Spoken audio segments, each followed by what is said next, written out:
Hizbullah, kelompok milisi perlawanan Libanon, dalam sebuah pernyataan pada Senin 26 Februari 2024 mengkonfirmasi bahwa pihak mereka telah menembak jatuh pesawat tak berawak berbadan besar milik Israel Hermes 450. Drone Hermes 450 Israel tersebut dilaporkan melanggar wilayah udara Libanon di atas kota iklim Al-Tufah di Libanon Selatan.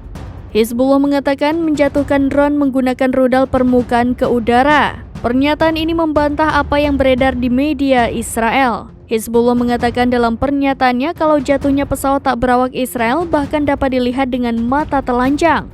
Hizbullah juga menegaskan kalau mata para pejuangnya akan terus terjaga, akan terus memukul mundur pesawat tak berawak pendudukan Israel dan mencegah tercapainya tujuan mereka, yakni tujuan yang agresif. Sebelumnya, media Israel melaporkan sirene alarm berbunyi di Marj Eben Amer di wilayah Afoulah, mencatat bahwa sistem anti-udara berhasil menghalau rudal permukaan ke udara yang diluncurkan dari Libanon. Media Israel awalnya mengklaim bahwa rudal yang diluncurkan dari Libanon terhadap UAV meleset, namun pernyataan Hizbullah menegaskan hal yang sebaliknya.